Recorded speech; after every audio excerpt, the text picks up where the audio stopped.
Hello students, आप सबको अपने चैनल साइंस जंक्शन में एक और नई वीडियो के साथ स्वागत करती हूं।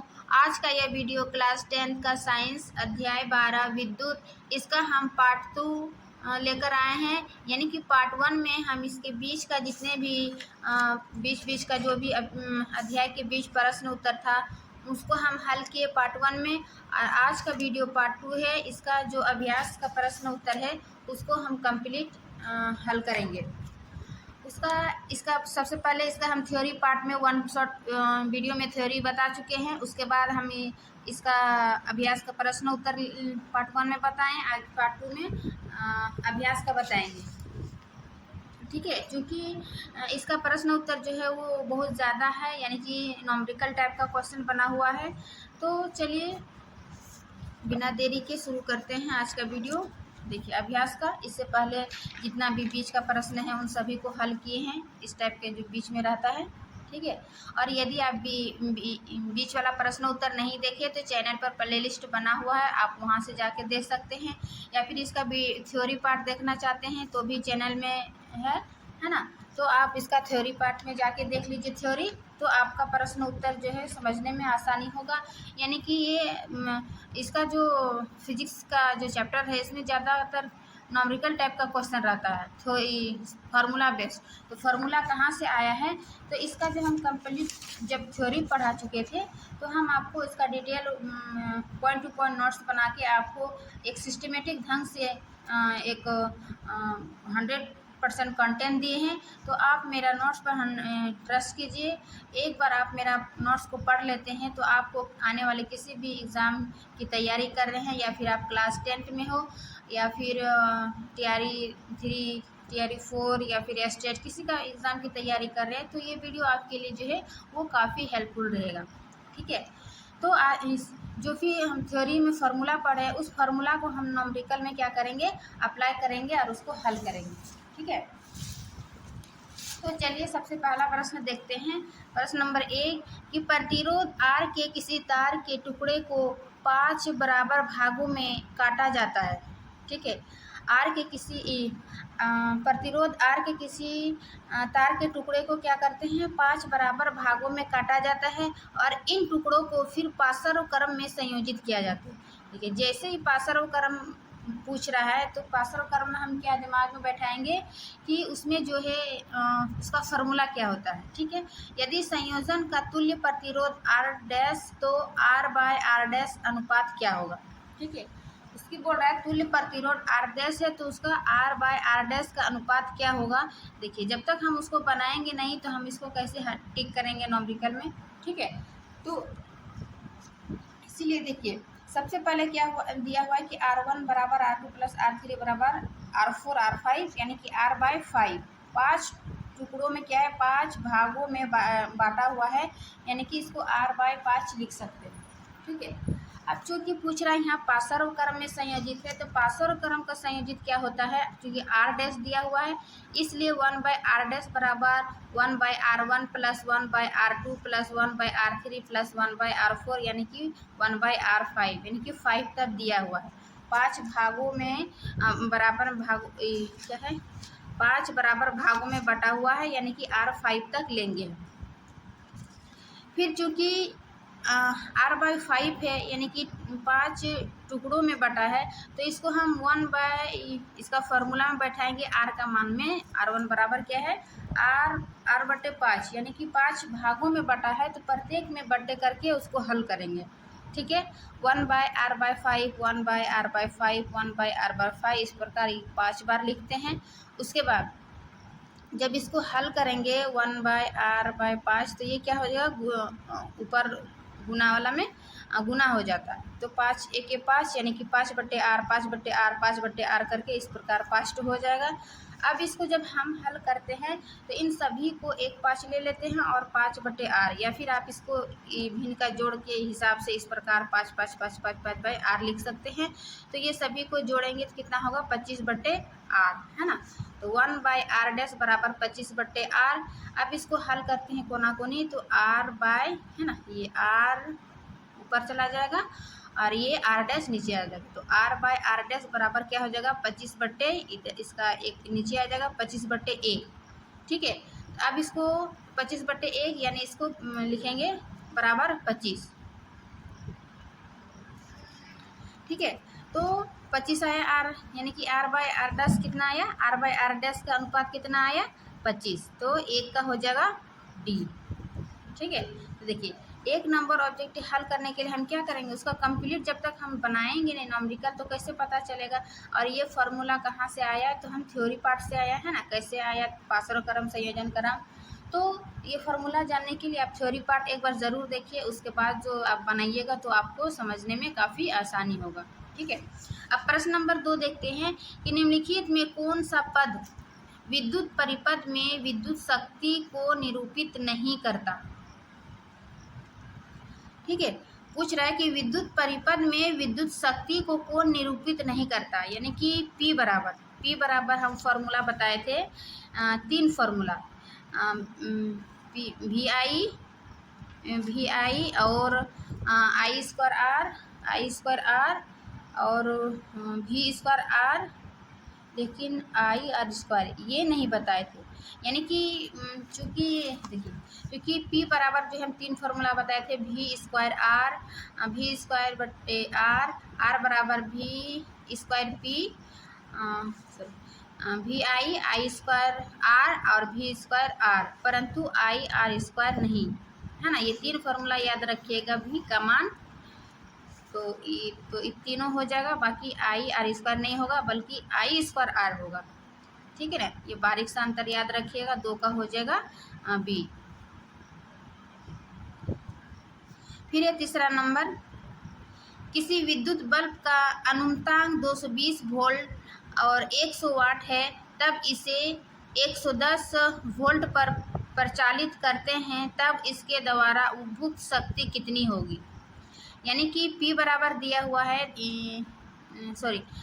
शक्ति, यानी कि P बराबर हमको निकालना है, जो निकालना है उसको सबसे पहले लिख दीजिए। और क्या दिया हुआ है V, यानी कि वोल्ट दिया हुआ है 220 वोल्ट, और W क्या हो जाएगा 100 वाट, है ना, 100 वाट दिया हुआ है। जब इसे 110 वोल्ट पर प्रचालित करते हैं तब इसके द्वारा जो है उपभुक्त शक्ति क्या होगा, यानी P क्या होगा।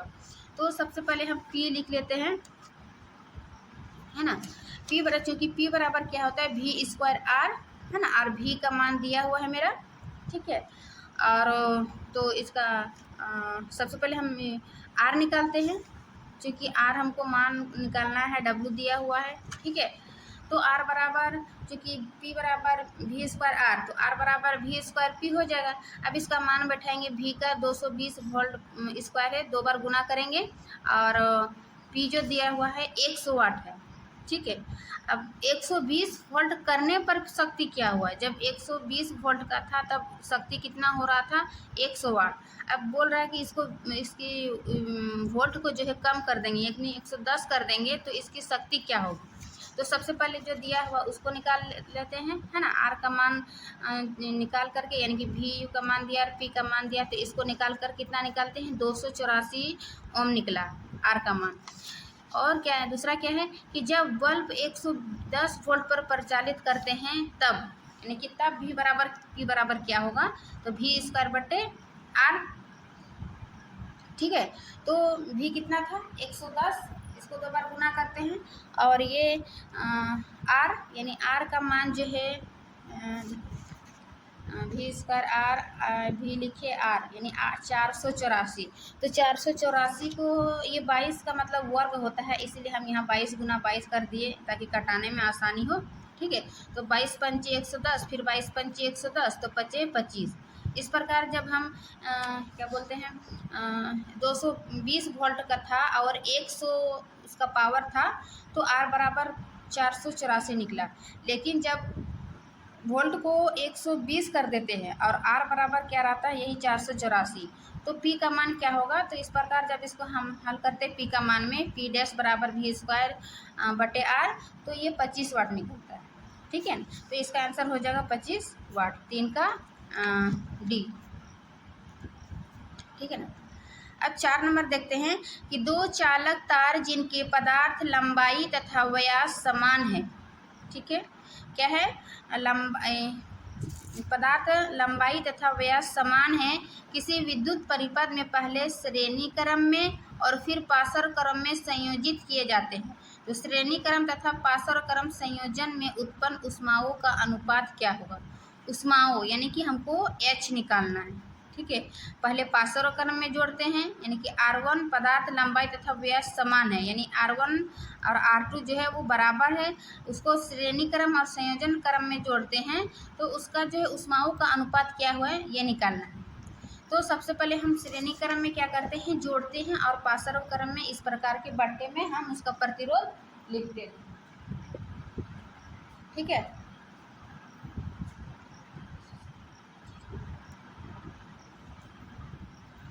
श्रेणी क्रम में यानी कि R डैश प्रतिरोध क्या हो जाएगा, R1 प्लस R2 यानी कि 2R1, जो कि दिया हुआ है कि R1 बराबर R2, ठीक है। अब पाशर क्रम में टोटल प्रतिरोध क्या हो जाएगा, 1/R1 प्लस R2 बराबर 1/R1, है ना।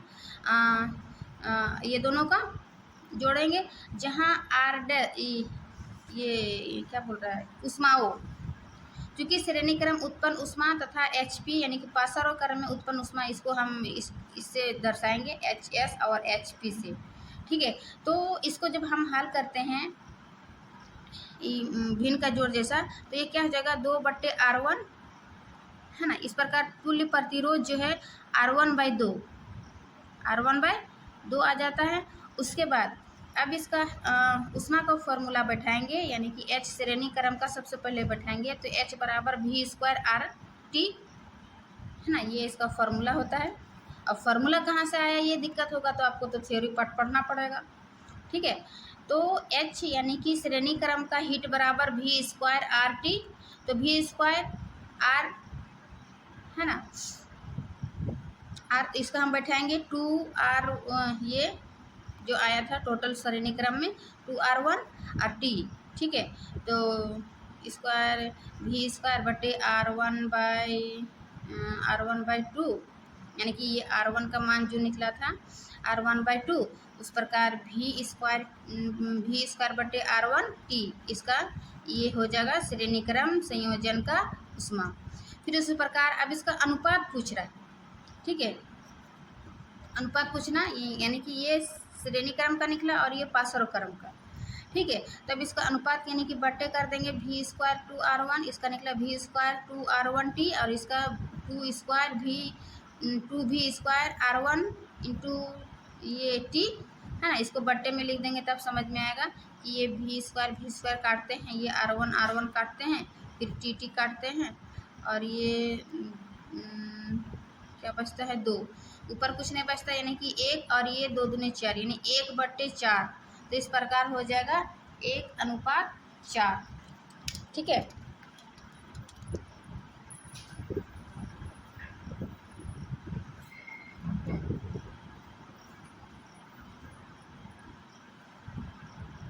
तो 1:4 हम ऑप्शन में कहाँ देखते हैं 4 का, ये 1:4 C नंबर, है ना। देखिए बस फार्मूला पुट करना था और उसको हल करके उसको अनुपात में श्रेणी क्रम संयोजन H अनुपात और ये पाशर क्रम ऊष्मा का अनुपात, और इस प्रकार आया है कि 1:4।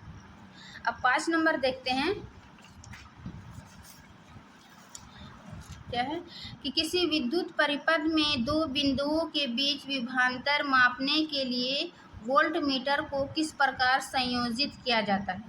यानी कि परिपथ में जो है वो 2 बिंदुओं के बीच विभवांतर मापने के लिए वोल्ट मीटर को किस प्रकार संयोजित करते हैं, है ना। तो इसका आंसर हो जाएगा कि विभवांतर मापने के लिए वोल्ट मीटर को 2 बिंदुओं के बीच पाशर क्रम में संयोजित किया जाता है। पूछ रहा था किस क्रम में संयोजित किया जाता है, पाशर क्रम या फिर संयोजित क्रम, तो इसका आंसर हो जाएगा पाशर क्रम में संयोजित किए जाते हैं, ठीक है। अच्छा, अब 6 नंबर क्या है कि किसी तांबे की तार का व्यास यानी D का मान दिया हुआ, ठीक है। किसी तांबे की तार का व्यास 0.5 mm तथा प्रतिरोधकता 1.6 इंटू 10⁻⁻8 ओम है, तो 10 ओम प्रतिरोध का प्रतिरोधक बनाने के लिए कितने लंबे तार की आवश्यकता होगी? यदि इससे 2 गुने व्यास का तार ले तो प्रतिरोध में क्या अंतर आएगा? ठीक है, सबसे पहले जो दिया हुआ है उसको लिख लीजिए, उसके बाद प्रश्नों को समझने में आसानी होगा। तो डी दिया हुआ है यानी कि व्यास का मान दिया हुआ है 0.5 mm, तो इसका आर का मान निकालेंगे यानी कि d/2 होता है आर का मान। तो इसको जब तो इतना आता है आर का मान, ठीक है। और चूंकि प्रतिरोधकता कितनी दी हुई है 1.16, ये इतना दिया हुआ 1.16 × 10⁻⁸ ओम मीटर, और ये प्रतिरोध दिया हुआ है 10 ओम, ठीक है, 10 ओम। तो प्रतिरोध बनाने के लिए कितने लंबे तार की आवश्यकता होगी, है ना? लंबे तार की आवश्यकता होगी। यदि इसके 2 गुने व्यास का तार ले तो प्रतिरोध में क्या अंतर है? सबसे पहले हम उसका प्रतिरोध निकालेंगे, फिर उसका 2 गुने तार लेंगे तो क्या उसका अंतर आएगा वो निकालना, ठीक है। तो देखिए, तो सबसे पहले ये जो दिया हुआ है वो लिख लिए, उसके बाद आर यानी कि प्रतिरोध बराबर क्या होता है PL/A, यानी कि ए हो जाएगा उसका एरिया क्षेत्रफल, ठीक है। PL बाय क्षेत्रफल क्या हो जाएगा, क्षेत्रफल का फॉर्मूला πr², ठीक है। तो इसलिए चूंकि लंबाई बोल रहा है ना, कितने लंबाई की तार के बनाने के लिए, तो L बराबर हो जाएगा, ठीक है। इसको L को बाहर निकालते हैं तो ये कोना कोनी गुना हो जाता है, यानी कि R और πr²/P, ये इसका फॉर्मूला निकला।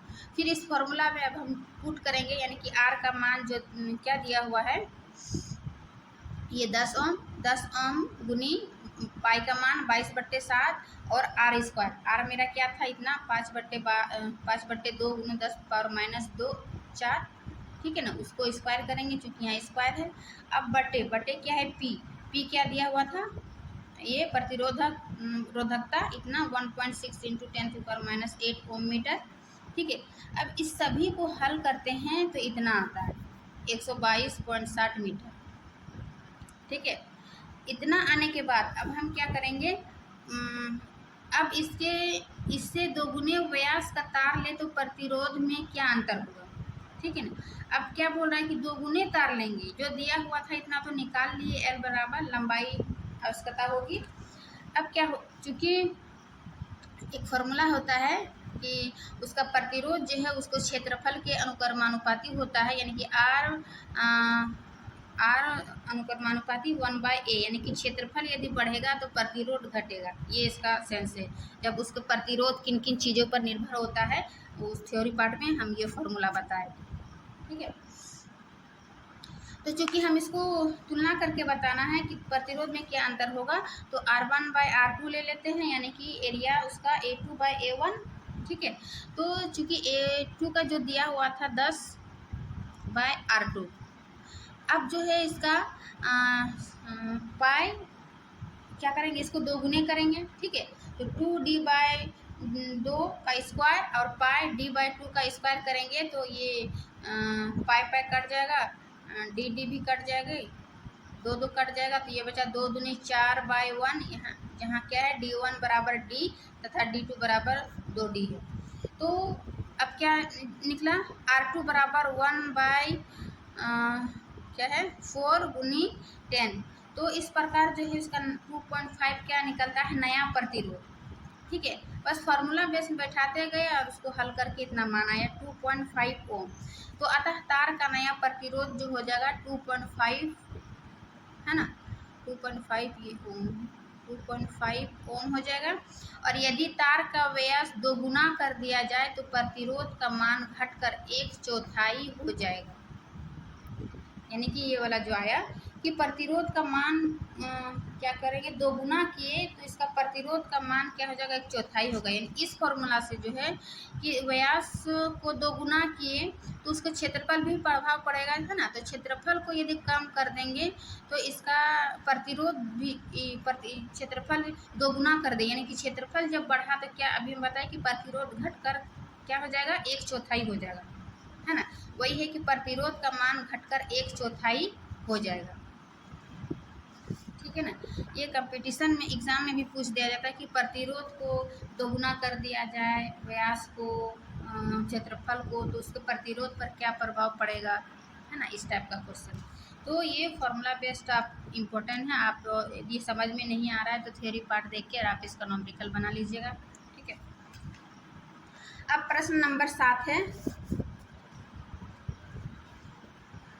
कि किसी प्रतिरोध के सिरों के बीच विभवांतर भी है। ठीक है, किसी प्रतिरोधक के सिरों के बीच का विभवांतर कितना है, भी है। विभिन्न मानों के लिए उससे प्रभावित विद्युत धाराओं I के संगत मान आगे दिए गए हैं।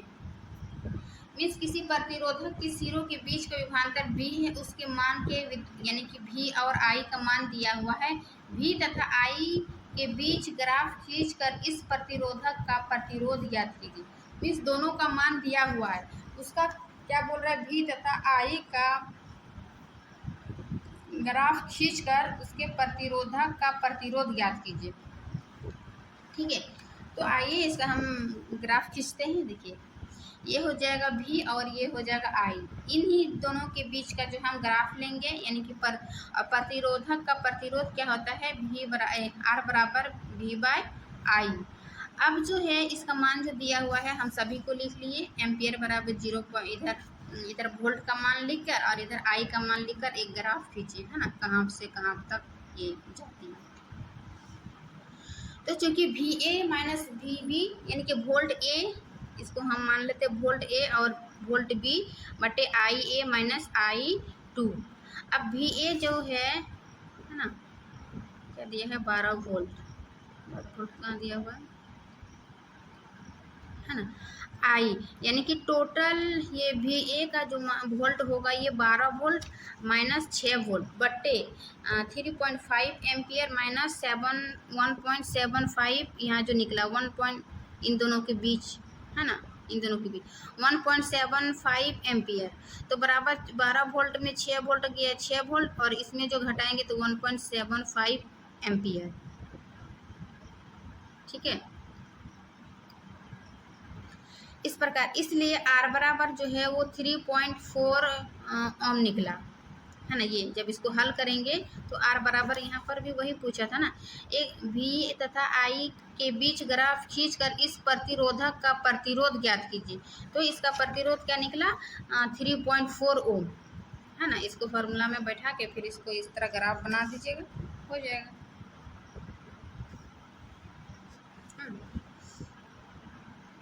यानी कि यही फॉर्मूला से R बराबर V/I।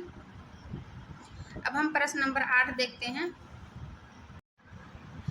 इसका 8 नंबर क्या था कि किसी अज्ञात प्रतिरोधक के सिरों से 12 वोल्ट की बैटरी को संयोजित करने पर परिपथ में 2.5 मीटर एम्पियर विद्युत धारा प्रभावित होती है, तो प्रतिरोधक का प्रतिरोध परिकलित कीजिए। यानी कि जो दिया हुआ है उसको सबसे पहले लिखिए।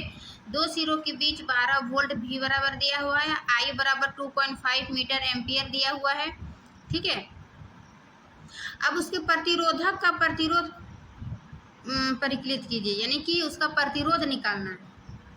ठीक है, 12 मीटर एम्पियर। तो आइए देखते हैं उसका हल में कि V बराबर 12 वोल्ट दिया हुआ है और I बराबर 2.5 मीटर एम्पियर। ठीक है, तो इसको मीटर में जब इसको हम चेंज करेंगे, है ना, मीटर को हटाएंगे, मीटर को हटाने के लिए क्या करेंगे, यानी कि 1000 से वो गुना करते हैं, तो इस पर 10 टू पावर क्या हो जाएगा, -3, है ना, 2.5 इंटू 10 टू पावर -3 एम्पियर हो जाएगा। ठीक है, अब चूंकि प्रतिरोध निकालने बोल रहा है तो प्रतिरोध बराबर क्या होता है, V बटे I, यानी कि जो V का मान दिया हुआ है 12 वोल्ट, I का मान जो दिया हुआ है 2.5 इंटू 10 टू पावर -3। अब इसी को हल करके मेरा कितना लिखना, 4800 ओम। ठीक है, 4800 ओम निकला। तो अब इस 48 ओम को क्या करेंगे, क्योंकि यहाँ मीटर एम्पियर में था तो इसको 1000 से भाग करके क्या करेंगे, इस दोनों को कटा देंगे और ये 0 यानी कि 1 पॉइंट लग जाएगा, यानी 4.8 के ओम हो जाएगा इसका आंसर। ठीक है, ने वोल्ट दिया हुआ था, I दिया हुआ है, तो उसको R बराबर V/I करके उसका मान को हल कर देना। तो इसका आंसर निकला 4.8 के ओम। ठीक है, 8 का। अब 9 नंबर क्या है कि 9 वोल्ट की बैटरी किसी बैटरी को, ठीक है, 9 वोल्ट की किसी बैटरी को 0.2 ओम, 0.3 ओम, 0.4 ओम, 0.5 ओम तथा 12 ओम के प्रतिरोधकों के साथ श्रेणी क्रम में संयोजित किया गया।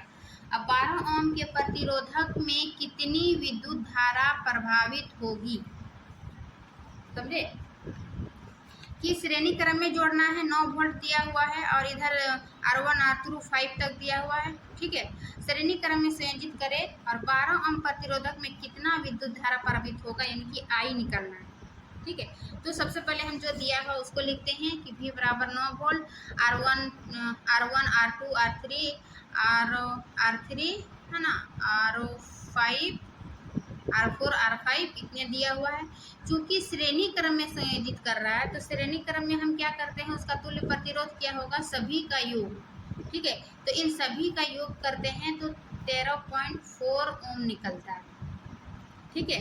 कि श्रेणी क्रम है, श्रेणी क्रम में सबको जोड़ के इतना निकाल दिए तुल्य प्रतिरोध। अब क्या बोल रहा है, परिपथ में विद्युत धारा, कितनी विद्युत धारा प्रभावित होगी।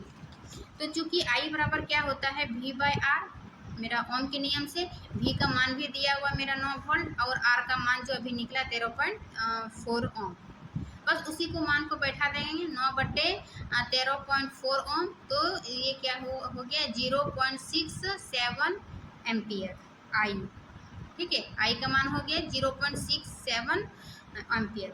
तो हम जानते हैं कि श्रेणी क्रम में संयोजित सभी प्रतिरोधकों में समान विद्युत धारा प्रभावित होते हैं, है ना। श्रेणी क्रम में क्या होता है, समान विद्युत धारा प्रभावित होती है, लेकिन और वोल्ट जो है वो अलग अलग होती है। इसलिए 12 ओम के प्रतिरोधक से प्रभावित धारा का मान जो है वो 0.67 होगी, यानी कि सभी में चूँकि समान विद्युत धारा प्रभावित हो रहा है तो इस सभी का 12 वोल्ट के प्रतिरोधक में प्रभावित धारा का मान जो है सभी में 0.67 ही होगी। तो ये इसका आंसर होगा 9 का, ठीक है। इतना लंबा चौड़ा प्रश्न न लग रहा है, लेकिन थोड़ा सा समझ के बनाइए। जैसे जो दिया हुआ है श्रेणी क्रम में करना है कि पासर क्रम में दिया, फिर उसका जो मांग रहा है विद्युत धारा मांग रहा है, विद्युत धारा यानी I बराबर V/R का फॉर्मूला निकाल देना, बैठा के फिर उसका मान निकाल देंगे, ठीक है। अब प्रश्न नंबर 10 है कि 176 ओम प्रतिरोध के कितने प्रतिरोधकों को पासर क्रम में संयोजित करेगी, ठीक है। कितने प्रतिरोधकों को पासर क्रम में संयोजित करें कि 220 वोल्ट के विद्युत स्रोत से संयोजन से 5 एम्पियर विद्युत धारा प्रभावित हो। यहाँ पर पूछ रहा है कि 176 प्रतिरोध के कितने प्रतिरोधकों को पासर क्रम में, कितना प्रतिरोध को जो है वो पासर क्रम में संयोजित करें कि 220 वोल्ट के विद्युत स्रोत से संयोजित को 5 एम्पियर विद्युत धारा प्रभावित हो, ठीक है। ये थोड़ा सा है समझने वाला कि जैसे देखिए, माना कि 176 ओम प्रतिरोध वाले n प्रतिरोधकों को पासर क्रम में संयोजित किया जाता है, यानी पूछ रहा है क्यों, तो हम उसको n मान लेते हैं, है ना। 10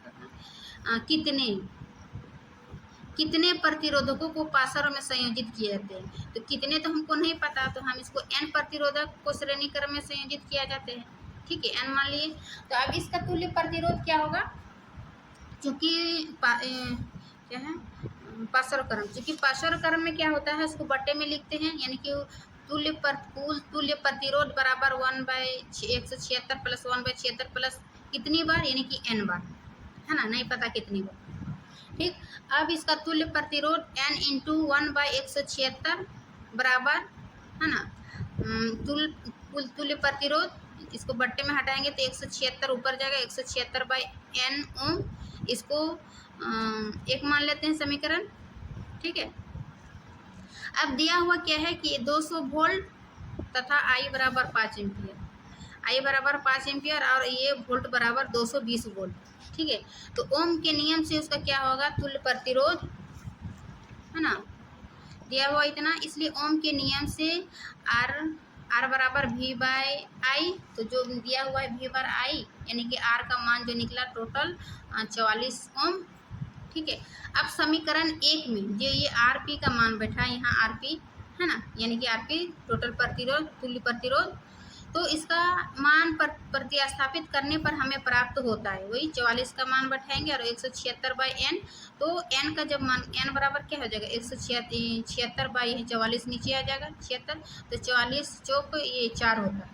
तो अतः क्या हो जाएगा प्रतिरोधक की संख्या n यानी बराबर 4, इसका ये आंसर हो जाएगा। सबसे पहले हम उसको कितनी बार, तो हम उसको n मान लिए, फिर उसको पासरों क्रम में संयोजित किए और उसके बाद हम ओम के नियम से जो r बराबर भी जो दिया हुआ v/i उसके मान को लिखते हैं, है ना, और उसी को फिर हम इस समीकरण में पुट कर देते हैं, तो हम मेरा n का मान निकल जाता है। तो यानी चीज 4 बार, है ना, कितने प्रतिरोधकों को पासर क्रम में संयोजित करेंगे, तो इसका आंसर हो जाएगा 4 बार। ठीक है। अब प्रश्न नंबर 11 है, क्या है, यह दर्शाइए कि आप 6 ओम प्रतिरोध के 3 प्रतिरोधकों को किस प्रकार संयोजित करेंगे कि प्राप्त संयोजन का प्रतिरोध जो है वो 9 ओम और 4 ओम हो। क्या मतलब हुआ कि यह दर्शाइए कि आप 6 ओम प्रतिरोध के 3 प्रतिरोधकों को, 6 ओम दिया हुआ है और 3 प्रतिरोधकों को किस प्रकार संयोजित करेंगे कि प्राप्त संयोजन का प्रतिरोध जो है वो 9 ओम और 4 ओम। 6 यानी कि 6 टोटल जो है वो 6 प्रतिरोध है ना, उसको किस प्रकार संयोजित करेंगे कि एक 9 ओम आएगा, इसकी 4 ओम। तो सबसे पहले हम दो दिया हुआ है यानी कि R1 बराबर R2 बराबर R3, ये टोटल 6 ओम है। ये नहीं दर्शाया कि R1 कितना है, R2 दिया, टोटल जो है 6 ओम है 3 प्रतिरोधक का। ठीक है। 11 का दर्शाया कि आप 6 ओम प्रतिरोध के 3 प्रतिरोधकों को, है ना, 3 प्रतिरोधकों को 6 ओम है। अब क्या करना है, एक नंबर की 9 ओम करना है और 4 ओम करना है, यानी R का मान। ठीक है। तो 9 ओम तुल्य प्रतिरोध प्राप्त करने के लिए निम्न आकृति के अनुसार संयोजित करेंगे। इसको हम श्रेणी क्रम और समानांतर क्रम में किस प्रकार ये फिगर बनता है, किस प्रकार उसको परिपथ होता है, तो इसका हम थ्योरी पार्ट में बताएं। तो 6 ओम वाले प्रतिरोधकों को पासर क्रम में जोड़ा गया, इसलिए इन्हें तुल्य प्रतिरोध का मान होगा। ठीक है। 6 ओम को 2 को क्या करेंगे, पासर क्रम में जोड़ते हैं और एक को श्रेणी क्रम में जोड़ते हैं। क्योंकि हमको कितना लाना है, एक नंबर में 9 ओम लाना है। ठीक है। तो 9 ओम करने के लिए 1/6 सॉरी यहाँ पर जो है वो R1 R2 R3 तीनों का मान जो है वो 6 ओम ही था, इसीलिए हम इसको 2 को क्या करेंगे, पासर क्रम में जोड़ते हैं। तो ये आता है 1/6 + 1/6 बराबर 2/6 यानी कि 1/3, यानी इसका कुल तुल्य पासर क्रम में करेंगे तो इसका कुल तुल्य प्रतिरोध कितना निकलता है, 3 ओम। ठीक है। 3 ओम बोल रहा है, यहाँ 9 ओम बोल रहा है। तो देखिए एक का दिया हुआ 6, एक का निकला है 2 को हम जब किए श्रेणी क्रम में पासर क्रम में, तो 3 आया और एक 6, तो 3 और 6 जोड़ देंगे तो 9 आ जाएगा। तो इसीलिए तुल्य प्रतिरोध तथा 6 ओम के प्रतिरोध श्रेणी क्रम में संयोजित करें। पहले ये दोनों को पासर क्रम में निकाले, उसके बाद ये श्रेणी क्रम में जोड़ते हैं, तो अतः कुल प्रतिरोध क्या हो जाएगा, 3 ओम + 6 ओम बराबर 9 ओम, है ना। तो यही मान मेरा था कि 9 ओम प्राप्त करने के लिए कितने, उसको किस प्रकार संयोजित करेंगे कि 9 ओम आएगा और 4 ओम। तो सबसे पहले एक हम निकाल लें कि 9 ओम किस प्रकार आया। अब 4 ओम के लिए क्या करेंगे, 4 ओम कुल प्रतिरोध प्राप्त करने के लिए निम्न आकृति के अनुसार 6 ओम के 3 प्रतिरोधकों को संयोजित करेंगे। क्या है कि 6 ओम वाले 2 प्रतिरोध को श्रेणी क्रम में तथा शेष बचे एक प्रतिरोध को पासर क्रम में। 6 ओम को क्या करेंगे, 6 ओम के 2 प्रतिरोध को श्रेणी क्रम में, यानी कि इस प्रकार ये श्रेणी क्रम में जोड़ते हैं। उसके बाद जो बचता है एक को क्या करेंगे, पासर क्रम में संयोजित करेंगे। तो 6 जब जोड़ते श्रेणी क्रम में क्या करते हैं, जोड़ते हैं, तो ये 12 ओम निकल जाता है। क्योंकि 6 ओम वाले 2 प्रतिरोध श्रेणी क्रम में है, इसलिए 12 ओम और शेष बचे 6 ओम का कुल तुल्य प्रतिरोध। अब इसको क्या करेंगे, पासर क्रम में बैठाएंगे। 2 को क्या किया, श्रेणी क्रम में बैठाएंगे और एक को पासर क्रम में बैठाएंगे, 1/12 यानी कि 12 जो ओम आया। अब इसको क्या करेंगे, पासर क्रम में 1/6 करेंगे, फिर इसको हल करते हैं तो 3/12 फिर उल्टा करते हैं, यानी कि 12/R का मान RP बराबर 12/3, तो 3 × 12 यानी कि तुल्य प्रतिरोध हो जाएगा 1/4 है ना। तो इसका 4 आ जाएगा। तो हमको भी यहाँ पर भी क्या था, 4 ओम निकालना था। हाँ, इस प्रकार के प्रश्न में कि तुल्य प्रतिरोध को किस प्रकार करेंगे तो 6 ओम आ जाएगा, 9 ओम आ जाएगा, 4 ओम आ जाएगा। तो थोड़ा सा इसमें कीजिएगा, इसके पिछले जो अध्याय के बीच का जो प्रश्न हम बता रहे थे कि श्रेणी क्रम में जो है अधिकतम मान होता है, क्योंकि उसमें जोड़ते हैं, और पार्श्व क्रम में है जो निम्नतम मान होता है। तो इसको ध्यान में रखकर कि पार्श्व क्रम में जोड़ेंगे कि संयोजन क्रम में, इस प्रकार इसका मान होगा। क्योंकि ये 9 ओम करने के लिए सबसे पहले हम इसको क्या किए, पार्श्व क्रम में जोड़ के फिर इसको श्रेणी क्रम में जोड़ दिए तो 9 आ गया। और इसको 4 निकालना था, तो सबसे पहले हम 2 को पार्श्व में लिए, ठीक है। तो सॉरी 2 को श्रेणी क्रम में लिए, जोड़ दिए, 12 आया। फिर उसको 1 को श्रेणी क्रम में जोड़कर हमको 4 ओम प्राप्त हो गया, ठीक है। अब प्रश्न नंबर 12 क्या है कि 220 वोल्ट की विद्युत लाइन पर उपयोग किए जाने वाले बहुत से बल्बों का अनुपात 10 वोल्ट है। यदि 220 वोल्ट लाइन से अनुमतम अधिकतम विद्युत धारा 5 एम्पीयर है, तो इस लाइन के 2 तारों के बीच कितने बल्ब पार्श्व क्रम में संयोजित किए जाते हैं। यानी कि 200 भी दिया हुआ है, 220 वोल्ट, और बल्ब का अनुपात 10 क्या है, P बराबर यानी कि अनुपात 10 वाट है, ठीक है। और उसको 5 एम्पियर, I बराबर क्या दिया है, 5 एम्पियर। तो 2 तारों के बीच कितने बल्ब पार्श्व क्रम में संयोजित किए जा सकते हैं, ये बताना है। तो सबसे पहले जो दिया है उसको लिख लेते हैं कि दिया हुआ है P बराबर 10 वोल्ट और V बराबर 220 वोल्ट। तो चूंकि धारा बराबर क्या होता है, P बाय V, है ना। ये पावर वाला फार्मूला से निकला था कि P बराबर VI। तो हम इसका मान बैठा देते हैं, P बराबर 10 वोल्ट दिया हुआ है, 220 वोल्ट। तो जब इसको हम कटाते हैं तो क्या निकला, 1/22 एम्पियर, ठीक है। क्योंकि यहाँ पर क्या दिया हुआ है कि मैक्सिमम जो है कितना, 12 का, है ना। अधिकतम विद्युत धारा 5 एम्पियर है ना। क्योंकि अधिकतम विद्युत धारा जो दिया हुआ है 5 एम्पियर है, इसलिए पार्श्व क्रम में संयोजित बल्बों की संख्या, यहाँ पर क्या, बल्ब पार्श्व क्रम में संयोजित किया जा सकता है। तो पार्श्व क्रम में क्या हो जाएगा, जो दिया हुआ है कि अधिकतम एम्पियर बटे I, है ना। तो 5 एम्पियर बटे जो मेरा I निकला, ये 1/22, इसको लिख देते 1/22। तो ये 22 ऊपर होके गुना होगा, है ना, 22 गुनी 5 बटे 1, तो 22 पंचे क्या हो जाएगा, 120 वोल्ट, 20 बल्ब। तो यहाँ पर भी वही पूछा कि अधिकतम 5 एम्पियर लाइन के 2 तारों के बीच कितने बल्ब जो है वो पार्श्व क्रम में संयोजित किए जा सकते हैं। तो इसका आंसर हो जाएगा 110 बल्ब, ठीक है। कैसे निकालें, सबसे पहले ये I का मान बैठाएं, जो दिया हुआ था P बाई V उसको बैठाएं। फिर जो अधिकतम मान दिया हुआ है उसको हम बटे में करके ये इसका मान निकाल दिए, 110 वोल्ट।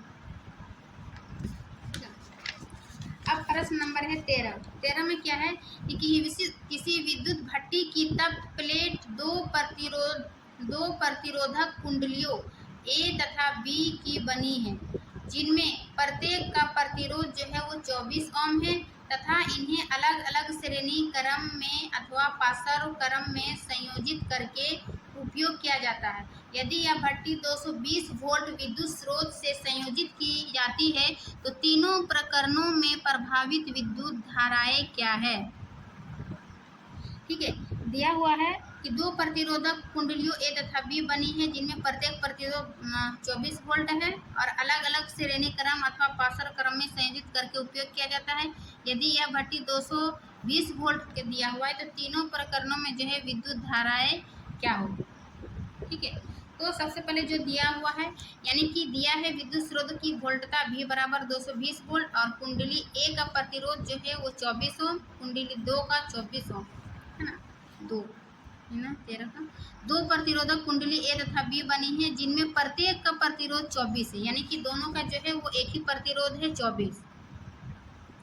अब A नंबर क्या था, अलग अलग श्रेणी क्रम तथा पार्श्व में संयोजित करके उपयोग किया जाता है। यदि भट्टी 220 वोल्ट स्रोत की जाती है, तीनों प्रकरणों में प्रभावित विद्युत धाराएं क्या होगी। ठीक है, पहले प्रकरण में क्या था कि जब इन कुंडलियों को अलग अलग विद्युत स्रोत से संयोजित किया था तब प्रभावित धारा, क्योंकि आई बराबर क्या होता है V बाई आर।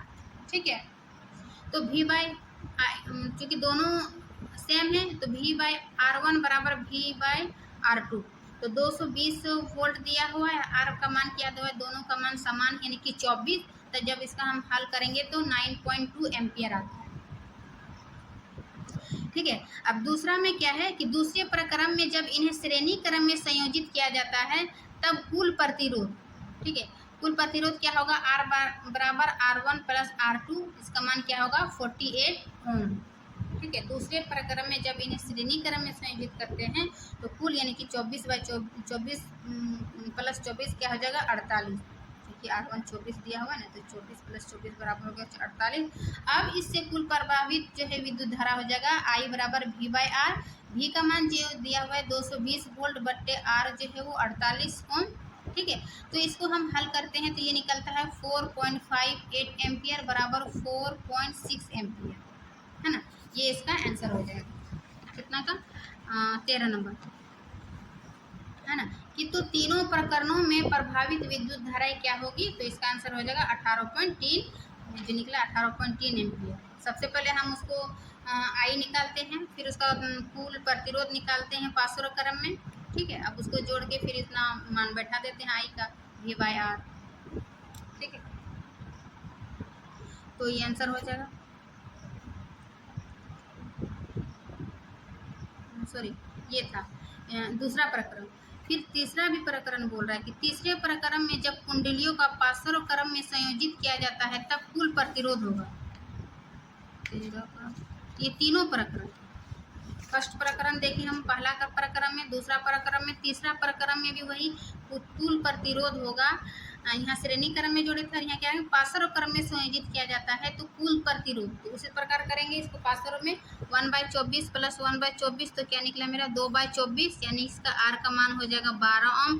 फिर इसमें आई बैठाएंगे, यानी कि प्रत्येक में जो है सबसे पहले उसका तुल्य प्रतिरोध निकाल करके आई बैठाते हैं। आई बराबर V बाई आर, वही 220 वोल्ट, R क्या निकला 12 वोल्ट, उसको हल करेंगे तो 18.3 एम्पियर। इस प्रकार अलग अलग प्रक्रम में अलग निकला। पहला में 9.2 एम्पियर, दूसरा में 4.6 एम्पियर, तीसरा में 18.3 एम्पियर, है ना। तो इस प्रकार मान बैठा के अलग अलग उसके आई का मान निकालना था। ठीक है, 13। अब 14 नंबर क्या बोल रहा है कि निम्नलिखित परिपथों में प्रत्येक में 2 ओम प्रतिरोधक द्वारा उपभुक्त शक्तियों की तुलना कीजिए, यानी कि P। 2 ओम प्रतिरोधक द्वारा उपभुक्त शक्तियों की तुलना कीजिए। एक है 6 वोल्ट की बैटरी में संयोजित 1 ओम तथा 2 श्रेणी क्रम संयोजन। एक नंबर क्या है 6 वोल्ट का बैटरी दिया हुआ है, उसमें 1 और 2 ओम श्रेणी क्रम में जोड़ना है। फिर 4 वोल्ट बैटरी में से संयोजित 12 ओम तथा 2 ओम का पासर में जोड़ना है। यहाँ था क्या, प्रत्येक में 2 ओम प्रतिरोधक द्वारा उपभुक्त शक्तियों की तुलना के लिए इनसे P निकालना है सभी में।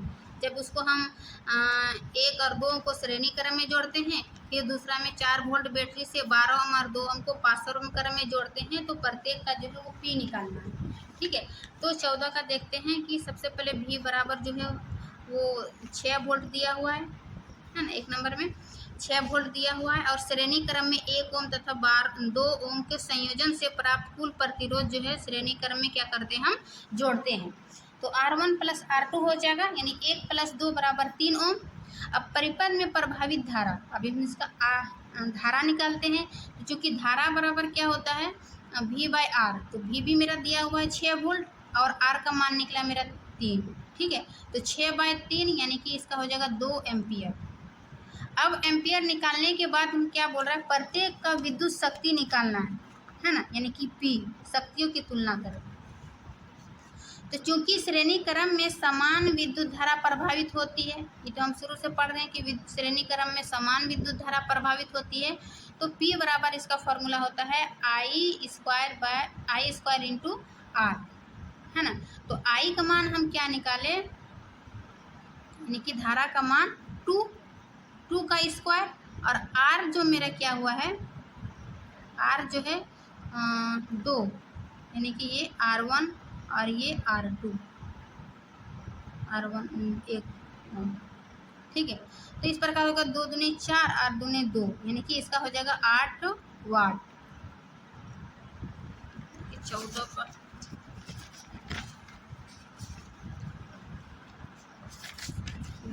निकले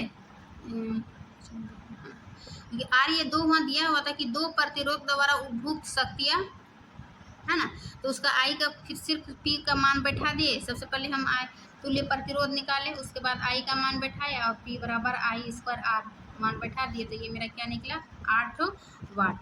ठीक है। अब दूसरा नंबर क्या था कि 4 वोल्ट बैटरी को 12 ओम तथा 2 ओम को पासर क्रम में संयोजित करना है, उसके बाद उसका पी का मान निकालना है ना।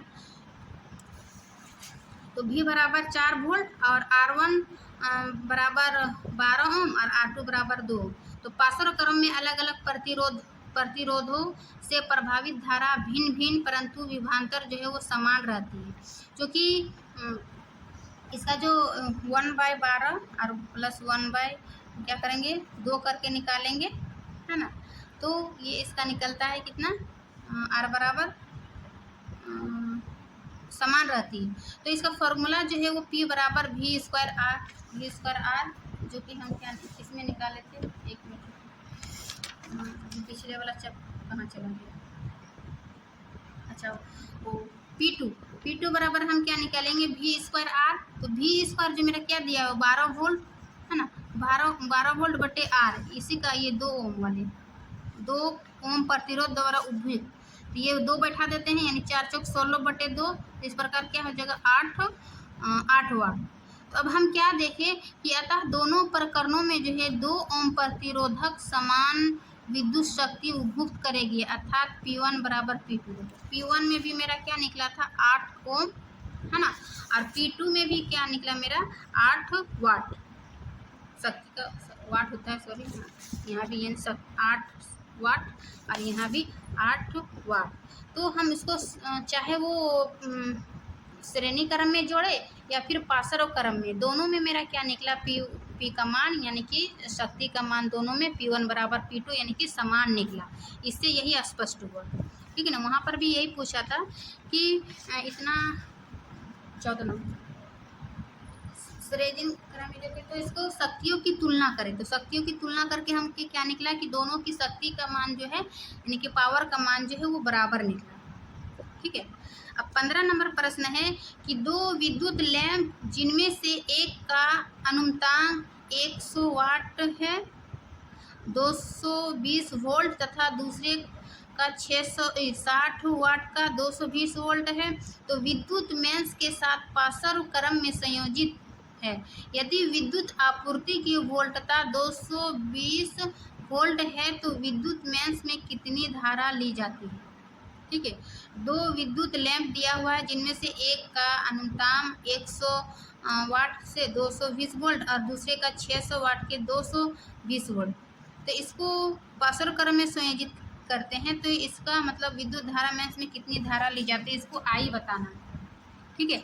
तो आइए जानते हैं, सबसे पहले जो दिया हुआ है 100 वाट के 200 वोल्ट वाले लैंप द्वारा ली गई विद्युत धारा क्या होगा, तो क्योंकि P बराबर V I होता है ना, V गुना I, तो I बराबर क्या निकला P1/V, तो P दिया हुआ है, हाँ P दिया हुआ है यानी वाट शक्ति दिया हुआ है 100 वाट बटे वोल्ट क्या हुआ है 220 वोल्ट, तो इसको हल करते हैं तो 5/11 एम्पियर निकला I का मान, ठीक है ना। और दूसरे में क्या था 60 वाट के एक 220 वोल्ट वाले लैंप में विद्युत धारा का मान क्या होगा, तो वहाँ पे बैठाएंगे I2 बराबर P2 यानी कि 220 पावर 60 वोल्ट 60 बट्टे ये विभवांतर 220 वोल्ट, तो इसको जब हल करते हैं तो इसका P बराबर होता है 3/11, I बराबर होता है 3/11, I1 का 5/11 और इसका 3/11। अब क्या बोल रहा है दोनों को क्या है पासर क्रम में संयोजित करते हैं, तो इसलिए विद्युत मेंस द्वारा ली गई कुल धारा, सबसे पहले कुल धारा निकाल लेते हैं, वही ना पूछ रहा था, पासर क्रम में संयोजित किए जाते हैं तो आपूर्ति की तो विद्युत मेंस में कितनी धारा ली जाएगी। तो विद्युत मेंस द्वारा ली गई कुल धारा I1 जोड़ I2 में क्या निकला 5/11 है ना, 5/11 एम्पियर, और I2 में क्या निकला 3/11 एम्पियर। अब इन दोनों को हल करते हैं तो क्या निकलता है 8/11 एम्पियर, फिर इसको भाग देते हैं तो 0.73 एम्पियर निकलता है। इस प्रकार जब हम अलग अलग वोल्ट और अलग अलग पावर और वोल्ट देते हैं, फिर दूसरा का अलग वोल्ट और अलग पावर और विभवांतर समान होता है, तो कुल विद्युत धारा जो है इसका 0.73 एम्पियर निकलता है। ठीक है, ये था 15 नंबर। अब 16 नंबर क्या है कि किसमें अधिक विद्युत उपभुक्त होती है। बता रहा है कि किसमें अधिक विद्युत शक्ति होगा। यदि एक है 250 वाट का टीवी सेट जो 1 घंटे तक चलाया जाता है, अथवा 120 वाट विद्युत हीटर जो 10 मिनट के लिए चलाया जाता है। एक है 250 वाट का 1 घंटे में चलाया जाता है, और एक है 120 वाट का विद्युत हीटर जो 10 मिनट के लिए चलाया जाता है। तो किसमें विद्युत शक्ति अधिक होगा ये निकालना है। ठीक है, तो ये टीवी के लिए और ये विद्युत हीटर के लिए। तो सबसे पहले हम टीवी के लिए देखते हैं, है ना। टीवी सेट के लिए मेरा पावर कितना दिया हुआ है 250 वाट का, और समय जो है 1 घंटा दिया हुआ है। ठीक है ना। तो उपभुक्त ऊर्जा क्या होगा, इसलिए टीवी सेट द्वारा उपभुक्त ऊर्जा यानी कि E1 बराबर जो है वो पावर गुनी समय, यानी कि कितना शक्ति हो रहा है कितना समय में। तो 250 वाट उन्हें 1 घंटा कर देंगे तो क्या निकलेगा मेरा 250 वाट घंटा, है ना। ये 250 वाट घंटा निकला। अब दूसरा में क्या था, इसी प्रकार विद्युत हीटर के लिए पावर बराबर 120 था और टी बराबर 10 मिनट। ठीक है, 10 मिनट को हम इसको घंटा में करेंगे, क्योंकि ये जो वाट घंटा होता है इसलिए इसको 10/60 घंटा। तो E2 बराबर क्या हो जाएगा, है ना, मतलब उसका एनर्जी कितना ऊर्जा क्या है विद्युत हीटर के लिए इतना उपयुक्त ऊर्जा। तो उसी प्रकार P2 गुना T2, तो P कितना था मेरा ये 120 वोल्ट गुनी ये समय जो है 10/60 सेकंड की है, यानी कि ये इसको गुना करेंगे 6 दूने 12, तो ये हो जाएगा 20 वाट घंटा। 20 वाट घंटा निकला। और इधर मेरा क्या निकला था 250 वाट घंटा। तो इससे क्या पता चला कि E1 जो है वो बड़ा और E2 छोटा, यानी कि E1 जो विद्युत खपत करेगा वो अधिक करेगा E2 की तुलना में। यानी कि टीवी का जो वाट था 250 वाट का 1 घंटा तक चला ये अधिक है, और ये 120 वाट का जो 10 मिनट चला तो इसकी विद्युत शक्ति कम होगी, ऐसे भी पता चल रहा है। जब वो 250 वाट का है 1 घंटा तक चला और 120 वाट का है 10 मिनट तक चला, तो किसमें अधिक विद्युत होगा। तो इसका जब हम मान निकालेंगे तो ये टीवी का मान यानी E1 में जो हम टीवी का था इसमें विद्युत अधिक होगा, इसलिए टीवी सेट द्वारा अधिक विद्युत ऊर्जा उपभुक्त होगी। क्योंकि हम यहाँ P का मान दिखाएं उसके बाद इसका मान निकला है ना, E1 का मान बड़ा निकला E2 से, इसी से पता चला। अब 17 नंबर क्वेश्चन कि 8 ओम प्रतिरोध का कोई विद्युत हीटर मेंस में 2 घंटे तक 15 एम्पीयर विद्युत धारा लेता है, तो हीटर में उत्पन्न ऊष्मा की दर निकालना है ना। देखिए 8 ओम प्रतिरोध का कोई विद्युत हीटर विद्युत मेंस में 2 घंटा 15 एम्पीयर। तो सबसे पहले जो दिया हुआ उसको लिख लेते हैं और हीटर में उत्पन्न ऊष्मा की दर परिकलित कीजिए। ये ऊष्मा वाला फॉर्मूला बताए थे वो पुट कर देना। देखिए हीटर का प्रतिरोध यानी कि R का मान दिया हुआ है 8 ओम, I बराबर 15 एम्पियर, T बराबर 2 घंटा दिया हुआ है। तो उसको 2 गुना 60 मिनट 60 सेकेंड प्लस गुनी 60 सेकेंड करते हैं तो ये इसका 7200 सेकेंड आता है। ठीक है ना। अब हीटर में उत्पन्न ऊष्मा की दर जो है H/T होता है, दर बराबर T/H/T, और H का मान होता है I² RT/T। तो यहाँ पर T कट जाता है तो क्या मेरा निकलता है I² T। तो I का मान मेरा यहाँ क्या दिया हुआ है 15 एम्पियर, 15 गुनी 15 गुनी T क्या दिया हुआ है यहाँ टी कटा तो आर बचा, आई स्क्वायर आर, आर कितना है 8 ओम गुनी 8, तो 15 का वर्ग होता है 225 गुनी 8 बराबर हो जाएगा 1800 वाट। तो 17 का वही पूछा था कि उस उत्पन्न ऊष्मा की दर परिकलित कीजिए, तो इसका कितना आया 1800 वाट। ठीक है ना। कैसे निकाले हम, जो मान दिया हुआ था उसको दर में फॉर्मूला बैठाए h/t, h का मान होता है आई स्क्वायर आर टी बटे टी, टी का मान हटाए तो h बराबर आई स्क्वायर आर, बस उसका मान को पुट कर दिए, निकल गया 1800 वाट। ठीक है। अब इस अभ्यास प्रश्न के लास्ट क्वेश्चन है क्वेश्चन नंबर 18। अभी तक जितना भी प्रश्न था 1 से 17 सब जो है वो न्यूमेरिकल बनाने वाला फॉर्मूला बेस्ड था अभी तक जो देखे। ठीक है, देखिए कितना प्रश्न। अब ये लास्ट क्वेश्चन जो है वो थोड़ा सा भाषा टाइप का है। क्या है, निम्नलिखित को स्पष्ट करें। 18 का ए क्या कि विद्युत लैंपों के तंतुओं के निर्माण में प्रायः एकमात्र टंगस्टन का ही उपयोग क्यों किया जाता है। मतलब विद्युत लैंप में, विद्युत बल्बों में या तंतुओं में जो है उसमें उसके अंदर जो है वो टंगस्टन यूज होता है। तो बोल रहे क्यों यूज होता है वो बताना, उसको एक्सप्लेन करना। तो एक का हो जाएगा कि चूंकि विद्युत लैंपों के तंतुओं को निर्माण में जो है वो प्रायः एकमात्र धातु टंगस्टन का उपयोग किया जाता है, क्योंकि यह जो है वो उच्च गलनांक, मीन्स इसका गलनांक जो है वो उच्च होता है। कितना होता है 3380 डिग्री सेल्सियस होता है।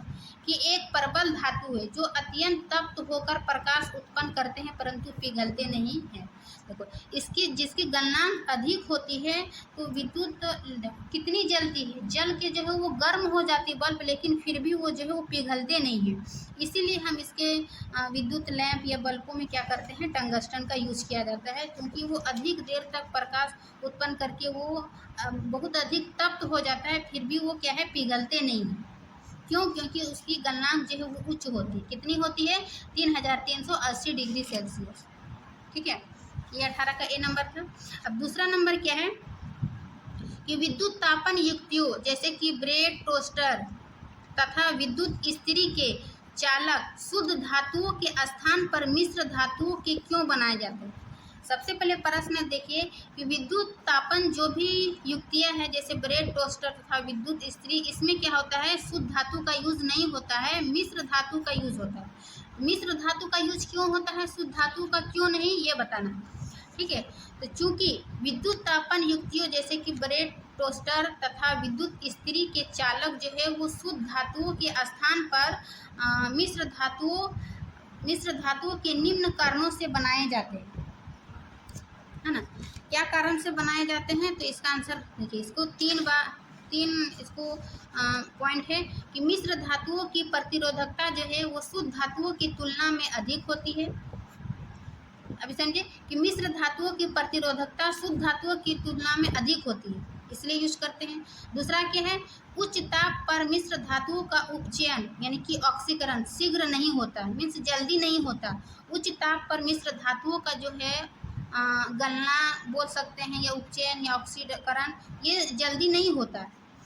फिर है तीसरा कि ताप वृद्धि के साथ इनकी प्रतिरोधकता में नगण्य परिवर्तन होता है, यानी कि हीटर, विद्युत हीटर या टोस्टरों में देखते हैं कि बहुत अधिक जो है वो तप्त होती है और इसकी प्रतिरोधकता जो है नगण्य परिवर्तन होता है। इसलिए जो है इसका विद्युत टोस्टरों और ये सब में जो है वो मिश्र धातुओं का यूज करते हैं। ठीक है, अब सी नंबर क्या है,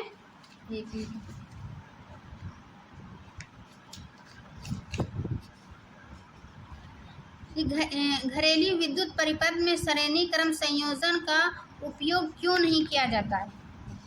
श्रेणी क्रम संयोजन का घरेलू पदों में उपयोग क्यों नहीं किया जाता है, क्योंकि हम इसका तुलना करके जो बताए थे कि घरेलू विद्युत परिपथ में श्रेणी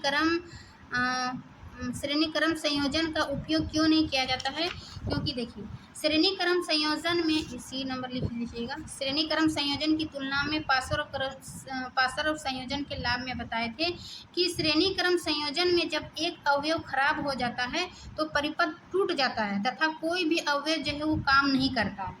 इसीलिए हम उसको क्या करते हैं, घरेलू विद्युत परिपथ में श्रेणी क्रम संयोजन का उपयोग नहीं करते हैं। ठीक है। दूसरा है कि अलग अलग अवयवों में अलग अलग धारा की जरूरत होती है। यह गुण श्रेणी क्रम में उपयुक्त नहीं है, क्योंकि श्रेणी क्रम में धारा एक जैसी रहती है। धारा एक जैसी रहेगी तो एक परिपथ टूटता है या खराब होता है तो सभी में क्या होता है, करंट प्रभावित हो जाता है। इसीलिए ये इसका यूज़ नहीं करते हैं श्रेणी क्रम। पासर और क्रम संयोजन में प्रतिरोध कम होता है, इसलिए हमें घरेलू परिपथ में जो है वो पासर और क्रम संयोजन यूज़ करते हैं। ठीक है, ये हो गया। अब क्या था, डी नंबर, एक मिनट, कि किसी तार का प्रतिरोध उसकी अनुप्रस्थ काट के क्षेत्रफल में परिवर्तन के साथ किस प्रकार परिवर्तित होता है। यानी किसी तार का प्रतिरोध जो है वो उसकी अनुप्रस्थ काट के क्षेत्रफल में यदि परिवर्तन करेंगे तो किस प्रकार परिवर्तित होगा। हम ये वाला फॉर्मूला बताए थे कि जब प्रतिरोध किन किन कारकों पर निर्भर करता है, तो ये इसका फॉर्मूला था। तो किसी नंबर में और लिख सकते हैं कि विभिन्न उपकरणों के साथ अलग अलग स्विच ऑन या ऑफ के लिए नहीं लगा सकते हैं, इसलिए चूँकि एक उपकरण खराब होने पर दूसरा भी कार्य बंद कर देगा। फिर है दूसरा, श्रेणी क्रम संयोजन में सभी युक्तियों का उपकरण के समान धारा प्रभावित होगी, जिससे हमें आवश्यकता नहीं है। फिर परिपथ का कुल प्रतिरोध अधिक होने के कारण धारा का मान अत्यंत कम हो जाता है। ये 3 पॉइंट था सी नंबर में। डी नंबर क्या है, किसी तार का प्रतिरोध उसकी अनुप्रस्थ काट के क्षेत्रफल के व्युत्क्रमानुपाती होता है। ये हम बताए थे कि जब प्रतिरोध किन किन कारकों पर निर्भर करता है, तो ये एक पॉइंट था, यानी कि आर व्युत्क्रमानुपाती A1/A क्षेत्रफल। इसका क्या मतलब हुआ कि जैसे जैसे तार की मोटाई बढ़ेगी तो अनुप्रस्थ काट की क्षेत्रफल भी बढ़ेगा। ठीक है, और तार के प्रतिरोध का मान कम होगा। ये यदि क्षेत्रफल ये बढ़ती है, अनुप्रस्थ काट के क्षेत्रफल भी बढ़ेगी, लेकिन प्रतिरोध का मान जो है वो कम हो जाएगा। तो वही पूछ रहा था कि क्षेत्रफल में परिवर्तन के साथ किस प्रकार परिवर्तित होगा। तो ये वाला फार्मूला ये वाला लिख कर फिर उसको थोड़ा सा लिख देना है इसके बारे में, डी नंबर का। ठीक है। अब है ई नंबर, कि विद्युत संचारण के लिए प्रायः कॉपर तथा एल्युमिनियम के तारों का उपयोग क्यों किया जाता है।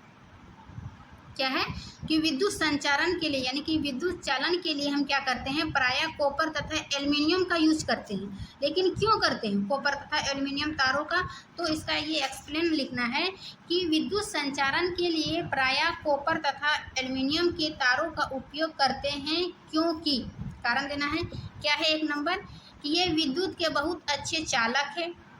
ठीक है, कॉपर और एल्युमिनियम क्या है, ये विद्युत के बहुत अच्छे चालक है, यानी कि विद्युत धारा इसमें आसानी से प्रभावित होती है। ठीक है, चालक क्या है, जो विद्युत धारा अपने आप को प्रभावित होने देती है, वही चालक कहलाते हैं। दूसरा है कि इनकी प्रतिरोधकता बहुत कम है, जिसके कारण तार जो है वो जल्दी गर्म नहीं होते। दूसरा पॉइंट है कि इसकी प्रतिरोधकता जो है वो बहुत कम होती है, जिसके कारण तार जल्दी गर्म नहीं होते हैं। तार जल्दी गर्म नहीं होगा तो क्या होगा, वो उसमें आग लगने की संभावना बहुत कम होती है।